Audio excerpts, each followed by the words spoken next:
이대로는 안 됩니다. 말은 제가 했지만 사실 속으론 이미 답을 알고 있었습니다. 너는 이렇게 가다가는 끝장이겠죠. 안녕하세요. 제 이름은 클레어 하퍼.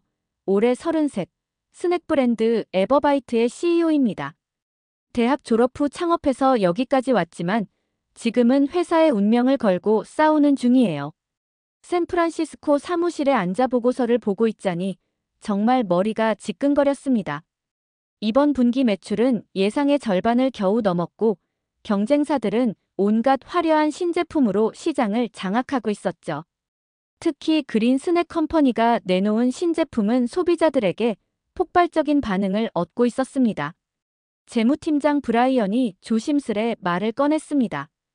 대표님, 이번에도 예상보다 실적이 낮습니다. 게다가 원재료인 아몬드와 카카오 가격이 급등했어요. 기후 변화 탓으로 공급이 줄어든 게 원인입니다.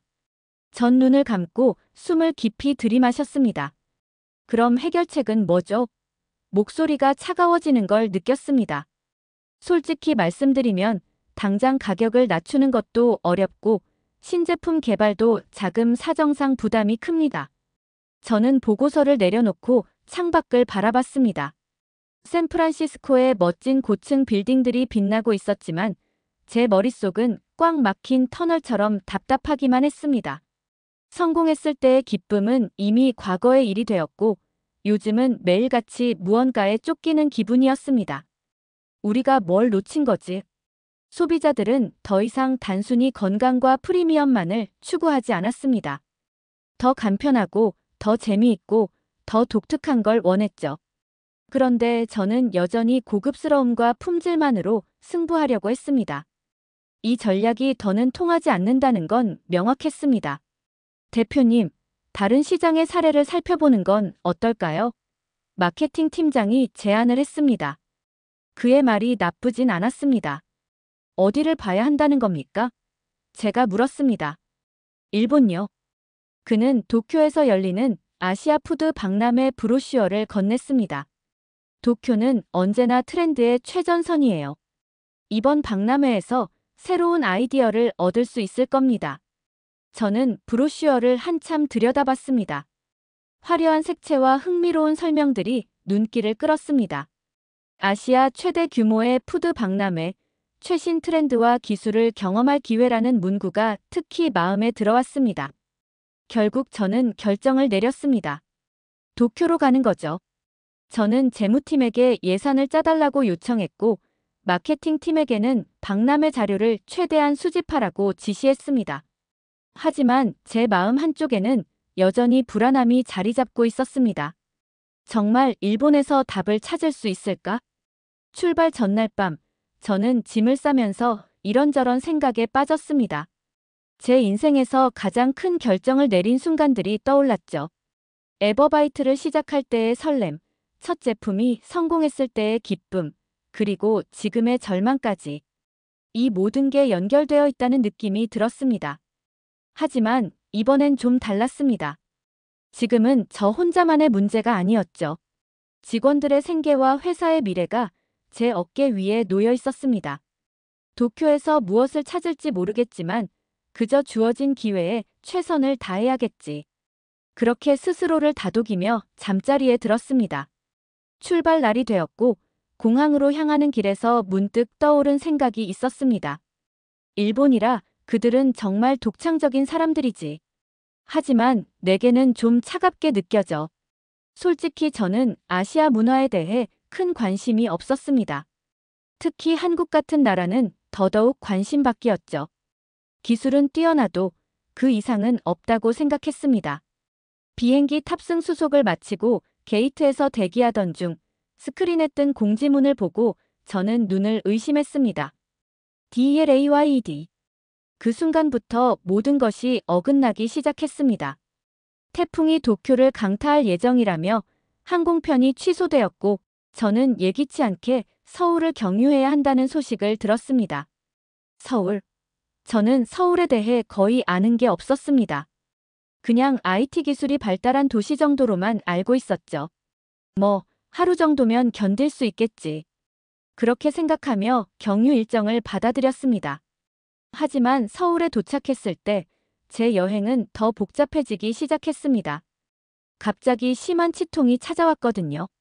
어쩌면 며칠 전부터 신호가 있었을 겁니다. 하지만 바쁜 준비로 무시해왔던 그 통증이 비행기에서 고도가 올라가면서 폭발적으로 심해졌습니다. 공항 안내데스크에 찾아가 24시간 치과를 묻는 제 모습이 얼마나 초라했는지 모릅니다. 직원은 친절하게 영어로 가능한 치과를 알려줬고 저는 택시에 몸을 싣고 서울의 밤거리를 지나치며 스스로를 비웃었습니다. 이런 상황에서 뭘 얻겠다는 거지? 그때는 몰랐습니다. 이 치통이 제 인생을 송두리째 바꿀지도 모른다는 걸요. 공항에서 택시를 타고 서울의 야경 속을 달리면서 처음 느낀 건, 와, 생각보다 현대적인 애였습니다. 한국에 대해 크게 기대한 게 없어서 그런지 높은 빌딩과 깔끔한 거리를 보면서 꽤 놀랐습니다.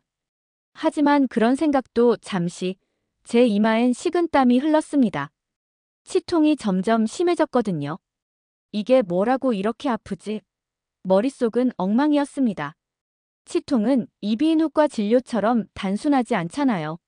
무엇보다 낯선 나라에서 영어가 잘 통할지도 모르는 곳에서 치과를 가야 한다는 게 정말 부담스러웠어요. 택시기사가 친절하게 말을 걸었지만 전 대답할 여유도 없었습니다. 입 한쪽을 움켜쥔 채 창밖을 바라보며 하루빨리 이 상황을 끝내고 싶다는 생각뿐이었죠. 치과는 생각보다 현대적이고 깔끔했어요. 대기실에 앉아 차례를 기다리는데 테이블 위에 놓인 작은 포장이 눈에 들어왔습니다. 흰색과 갈색이 섞인 비닐팩 안에는 동그란 무언가가 들어있었어요. 저건 뭐지? 고통 속에서도 호기심이 생겼습니다. 진료를 준비하던 간호사가 포장을 집어들더니 웃으며 말했습니다. 이건 떡이에요. 한국의 전통 간식인데 요즘은 이렇게 한 입 크기로 많이 나와요. 떡이요? 스낵 같은 건가요? 간호사는 고개를 끄덕이며 떡 하나를 제게 건넸어요. 드시면서 기다리세요.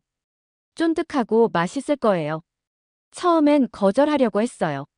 솔직히 떡이라는 단어도 익숙하지 않았고 그냥 설탕 덩어리 같은 음식일 거라고 생각했죠. 하지만 워낙 배가 고팠던 데다 통증을 잠시나마 잊고 싶어서 한 입 먹어봤습니다.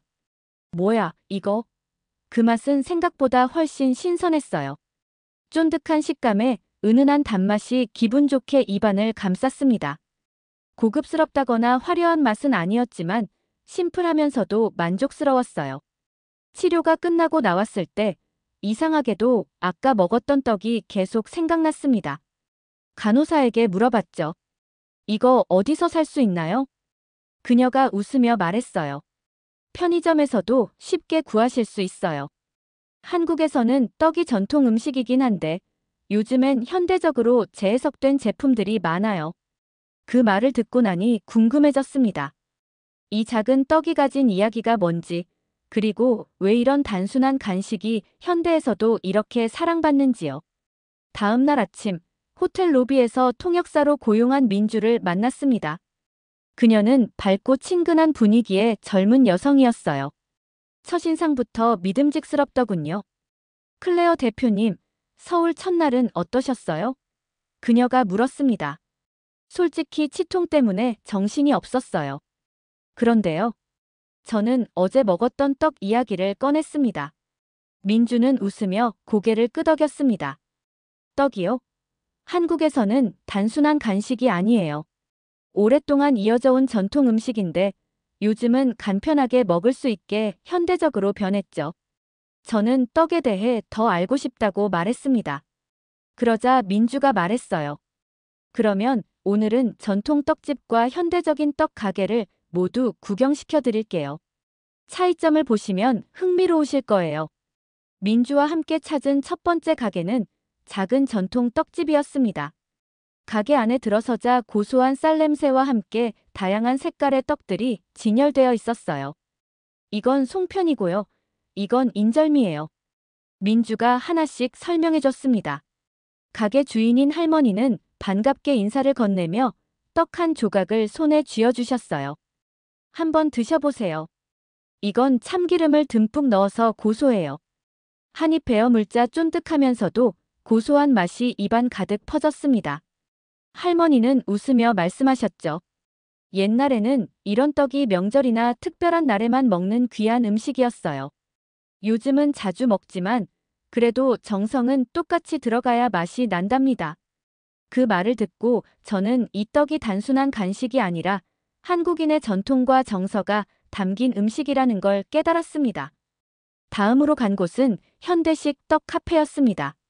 마치 서양의 베이커리처럼 꾸며진 이곳에서는 다양한 맛과 모양의 떡이 있었습니다. 크림치즈를 넣은 떡, 초콜릿 맛 떡, 심지어 녹차 가루로 만든 떡도 있었어요. 이건 젊은 세대를 위해 새롭게 만들어진 스타일이에요. 민주가 설명했습니다. 전통적인 떡이 어렵고 무겁게 느껴지는 사람들을 위해 이렇게 더 가볍고 다양하게 만든 거죠. 저는 초콜릿 맛 떡을 하나 사서 먹어봤습니다. 예상보다 훨씬 부드럽고 풍미가 강했어요. 이건 단순히 음식이 아니라 트렌드네요. 제가 말했습니다. 민주가 웃으며 맞장구를 쳤습니다. 떡을 먹고 떡에 대해 배우면서 문득 떠오른 생각이 있었습니다. 제가 그동안 만들어왔던 스낵과는 완전히 다른 세계라는 거였죠. 떡은 단순히 먹는 음식이 아니었어요. 누군가와 나누고 특별한 순간을 기념하며 그 자체로 이야기가 되는 음식이었어요. 떡이 왜 이렇게 사랑받는지 이제 알 것 같아요. 제가 말하자 민주가 미소 지으며 답했습니다. 한국 사람들에게 떡은 단순히 간식이 아니라 우리의 전통과 마음을 담는 그릇 같은 존재예요. 그 말에 저는 깊은 감명을 받았습니다. 그저 지나가는 하루일 뿐이라고 생각했던 서울에서 저는 뜻밖의 무언가를 발견한 기분이 들었거든요. 떡은 단순한 간식이 아니었어요. 서울에서의 둘째 날, 저는 민주의 안내로 떡의 진짜 의미를 배우기 시작했습니다. 사실 처음엔 그냥 독특한 간식 정도로만 생각했어요. 쫀득한 식감에 단맛이 나는 스낵. 하지만 제가 보고 듣고 맛본 것들은 떡이 그 이상이라는 걸 알려줬어요. 민주가 그날 첫 번째로 데려간 곳은 서울의 오래된 전통 떡집이었습니다. 문을 열고 들어가자마자 나는 쌀과 고소한 참기름 냄새가 제 코를 찔렀죠. 가게는 아담했지만 안쪽엔 알록달록한 떡들이 가지런히 진열돼 있었습니다. 빨간색, 초록색, 흰색. 각각 다른 재료와 이야기를 담고 있는 것 같았어요. 이건 무슨 떡이에요? 제가 유난히 예쁜 초록색 떡을 가리키며 물었습니다. 할머니 주인께서 웃으며 대답하셨죠. 이건 쑥떡이에요. 봄에 나는 쑥으로 만들어서 향도 좋고 몸에도 좋아요. 할머니는 떡 한 조각을 제 손에 쥐어주며 먹어보세요. 여기에 제 마음도 담았답니다라고 하셨습니다. 제 마음도요? 처음엔 농담인 줄 알았는데 떡을 한 입 베어 물자 그 말이 이해됐어요. 쑥 향이 은은히 퍼지고 씹을수록 고소한 맛이 깊어졌어요. 단순히 재료를 섞어서 만든 음식이 아니라 정성과 시간을 담아낸 결과물이라는 게 느껴졌습니다. 이 떡, 특별히 만드는 법이 있어요? 제가 묻자 할머니가 장난기 어린 미소로 답했습니다. 그럼요. 좋은 쌀을 고르고 찌고 치고 떡판에 손으로 누르면서 기도를 해야 맛이 나죠. 기도요? 저는 민주의 눈치를 봤습니다. 민주가 고개를 끄덕이며 설명했어요. 옛날에는 떡을 만들 때 정성을 다해서 빌었어요. 이 떡을 먹는 사람들이 행복하길 바란다고요. 저는 그 말에 잠시 멍해졌습니다. 단순히 먹기 위한 음식을 넘어서 사람들에게 마음을 전하는 매개체가 되는 음식이라니. 떡은 단순한 간식이 아니었어요. 다음으로 간 곳은 현대적인 떡 카페였습니다. 이곳은 아까의 전통 떡집과는 전혀 다른 분위기였어요. 대리석 테이블, 세련된 조명, 그리고 미니멀리즘 인테리어. 처음엔 약간 어색했지만 메뉴를 보자 흥미가 생겼어요. 초콜릿 떡, 크림치즈 떡, 심지어 망고 떡까지 있었습니다. 이게 다 떡이에요? 제가 놀라서 묻자 민주가 웃으며 답했죠. 그럼요. 전통 떡에 현대적인 아이디어를 더한 거죠. 젊은 세대가 떡을 더 친근하게 느끼도록요. 저는 초콜릿 떡을 주문했습니다. 떡 위에는 코코아 파우더가 뿌려져 있었고 안에는 진한 초콜릿 크림이 들어있더군요. 한 입 먹자마자 이건 그야말로 혁신이라고 생각했어요. 와, 이런 떡은 처음이에요. 쫀득한데 안은 정말 부드럽네요. 맞아요. 젊은 세대들은 이런 조합을 좋아해요. 전통을 유지하면서도 현대적으로 변화를 준 거죠. 민주의 설명을 들으며 저는 떡이 한국 문화에서 얼마나 유연하게 변화해 왔는지 깨달았어요. 과거에는 명절 음식이나 특별한 날의 간식이었지만 지금은 누구나 쉽게 즐길 수 있는 일상이 되었죠. 그날 오후 민주는 저를 자신의 집으로 초대했습니다. 우리 어머니가 떡을 좋아하세요. 직접 떡을 만드시는 모습을 보여드릴게요. 민주 어머니는 환한 미소로 저를 맞아주셨습니다. 그리고 저를 위해 정성스럽게 만든 떡을 내놓으셨죠. 떡이 예쁜 접시에 담겨 있었고 그 옆엔 작은 차 한 잔이 놓여 있었습니다. 이건 제가 어렸을 때부터 먹던 레시피예요. 손님을 대접할 때 가장 먼저 내놓는 게 떡이었죠. 어머니가 말했습니다. 저는 그 한마디에 또 한 번 놀랐습니다. 떡이 손님 대접의 첫걸음이었군요. 그럼요. 떡을 내놓는 건 단순히 음식을 주는 게 아니에요. 환영합니다라는 마음을 전하는 방식이죠. 제가 떡을 한 입 베어 물자 어머니는 저를 보며 환히 웃으셨습니다. 어때요? 맛이 괜찮나요? 네, 정말 맛있어요. 그리고 이 따뜻한 느낌이 너무 좋아요. 어머니의 말과 표정에서 느껴지는 정성은 떡 그 자체보다 더 큰 울림을 줬습니다. 떡은 단순히 배를 채우는 음식이 아니었어요. 누군가와 마음을 나누고 연결하는 도구였습니다. 이건 혁신의 시작일지도 몰라. 서울에서 경험한 떡은 제 머릿속에 새로운 가능성을 열어줬습니다. 그간 제가 만들어왔던 스낵들은 간편하고 트렌디했지만 정작 그 안에 따뜻함과 정성은 없었죠. 떡처럼 사람들과 연결되는 스낵을 만들면 어떨까요? 저는 민주의 집을 떠나며 속으로 생각했습니다. 그날 밤 호텔방에서 다시 한번 떡을 떠올리며 메모를 적었습니다. 전통의 정성과 현대적인 감각이 결합된 스낵. 한국의 떡은 단순히 음식이 아니라 사람들 간의 연결과 추억을 담고 있었습니다. 이건 제가 찾던 답일지도 몰랐어요. 서울에서의 마지막 날 아침, 저는 호텔 창밖을 보며 혼잣말을 했습니다. 떡에서 얻은 영감이 제 머릿속에서 구체적인 그림으로 자리 잡고 있었거든요. 떡처럼 전통과 현대를 결합한 스낵을 만들 수 있다면 단순히 맛있는 게 아니라 사람들과 연결될 수 있는 음식이라면 이건 해볼 만한 가치가 있어. 저는 바로 샌프란시스코의 본사로 화상회의를 요청했습니다. 브라이언과 마케팅 팀장이 화면에 나타났을 때 저는 흥분된 목소리로 말했죠. 떡을 기반으로 한 새로운 스낵을 만들어야 해요. 하지만 단순히 떡을 흉내내는 게 아니라 전통과 현대를 결합한 전혀 새로운 제품이요. 브라이언이 고개를 갸우뚱하며 물었습니다. 대표님, 떡이요? 그게 무슨 말씀이신지. 저는 떡의 문화적 의미와 서울에서 본 현대적 변화를 설명했습니다. 팀은 처음엔 어리둥절했지만 제 열정을 보고 점차 흥미를 느끼기 시작했죠. 서울에서 마지막 일정으로 저는 민주의 도움을 받아 서울대학교 식품공학연구팀과의 미팅을 잡았습니다. 연구소로 들어서는 순간 이곳이 제가 구상한 아이디어를 현실로 만들 수 있는 완벽한 장소라는 느낌이 들었어요. 김 교수님이 저를 반갑게 맞이하셨습니다. 클레어 대표님, 떡을 기반으로 한 스낵을 개발하신다고요? 흥미로운 아이디어네요. 저는 서울에서 느낀 모든 경험을 공유하며 떡의 전통적인 가치와 현대적인 재해석을 결합한 스낵의 가능성을 설명했습니다. 떡은 단순한 간식이 아니에요. 이걸 통해 사람들에게 전통의 따뜻함과 현대의 편리함을 동시에 제공할 수 있다면 시장에서 독보적인 위치를 차지할 수 있을 거예요. 김 교수님은 고개를 끄덕이며 연구소의 최신 설비를 보여주셨습니다.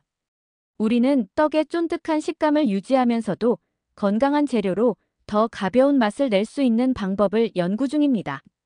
클레어 대표님의 아이디어와 잘 맞을 것 같군요. 그날 우리는 몇 시간 동안 아이디어를 주고받았습니다. 저는 샘플 제작과 생산 과정에 대한 큰 그림을 제시했고, 교수님과 연구팀은 기술적 가능성과 개발 방향을 구체화해줬습니다. 샌프란시스코로 돌아온 후 저는 바로 팀을 소집했습니다. 서울에서 얻은 영감과 연구소에서 논의한 내용을 바탕으로 새로운 프로젝트를 발표했죠. 프로젝트 이름은 서울바이트입니다. 제가 선언했습니다. 서울에서의 경험을 바탕으로 만든 이 스낵은 단순한 음식이 아니라 사람들 간의 연결과 이야기를 담고 있어요. 팀원들은 처음엔 조금 혼란스러워했지만 떡 샘플과 서울에서 가져온 자료를 보고 나니 점점 고개를 끄덕였습니다. 특히 마케팅 팀장은 포장 디자인에 대한 아이디어를 빠르게 내놓으며 흥미를 보였죠. 한글을 포장에 활용하면 어떨까요? 전통과 현대를 연결하는 느낌을 강조할 수 있을 것 같아요. 저는 그 아이디어가 정말 좋다고 생각했습니다. 한국어는 낯설면서도 독특한 아름다움이 있었고 서울이라는 도시의 감성을 그대로 담아낼 수 있을 거라고 봤어요. 프로젝트가 시작되자마자 우리는 예상치 못한 도전에 부딪혔습니다. 떡의 쫀득한 식감을 유지하면서도 방부제를 최소화하는 게 큰 문제였죠. 특히 미국 시장에서는 유통기한이 긴 스낵이 선호되기 때문에 이 부분이 해결되지 않으면 출시가 어려웠습니다. 저는 김 교수님과 화상회의를 열어 해결책을 논의했습니다. 교수님은 최신 건조 기술과 보존 방식을 제안하셨고, 우리는 실험을 반복하며 최적의 결과를 찾기 위해 노력했습니다.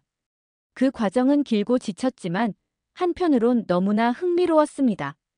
저뿐만 아니라 팀원들도 이 프로젝트에 점점 더 애정을 쏟기 시작했죠. 몇 달간의 시행착오 끝에 우리는 마침내 원하는 결과물을 얻었습니다. 서울바이트는 떡의 쫀득한 식감을 유지하면서도 현대적인 맛을 더한 스낵으로 탄생했죠. 제품의 첫 출시를 앞두고 저는 기분이 너무 설레서 잠을 잘 수가 없었습니다. 포장 디자인은 흰색과 금색을 조합한 세련된 스타일로 중앙에 한글로 서울이라는 단어가 큼직하게 적혀 있었습니다. 한국 전통을 담으면서도 현대적인 감각을 살린 이 디자인은 팀원들 모두에게 큰 만족을 줬습니다. 서울바이트가 출시되자마자 반응은 폭발적이었습니다. 첫날부터 모든 물량이 완판됐고 SNS에서는 한 입으로 느끼는 서울의 감성이라는 해시태그가 트렌딩이 됐습니다. 소비자들은 이건 단순한 간식이 아니라 경험이라며 열광했습니다. 특히 놀라운 건 기존 에버바이트의 고객뿐만 아니라 젊은 세대와 아시아 문화에 관심이 많은 소비자들까지 사로잡았다는 점이었어요. 스타벅스와 같은 대형 체인에서도 협업 제안을 보내왔고 일본과 중국에서도 빠르게 러브콜이 이어졌습니다. 서울바이트는 단순한 제품을 넘어 한국의 문화를 전 세계에 알리는 상징이 되었죠. 서울바이트의 성공을 바라보며 저는 또 다른 도전을 떠올렸습니다. 한국의 다른 전통 음식을 재해석할 수 있을까? 이제 저에게 떡은 단순한 간식이 아니었습니다. 그것은 제게 전통과 현대를 잇는 달이었고 사람들을 연결하는 새로운 기회였습니다. 그렇게 새로운 프로젝트가 시작됐습니다. 이제 미국에서도 오픈런이라고요? 새벽 6시 샌프란시스코의 한 대형 마트 앞에 줄을 선 사람들의 사진이 제 이메일로 도착했습니다. 서울바이트를 구매하기 위해 사람들이 오픈런을 한다는 소식이었습니다. 이게 무슨 일이지? 저는 놀란 마음으로 이메일을 열어봤습니다.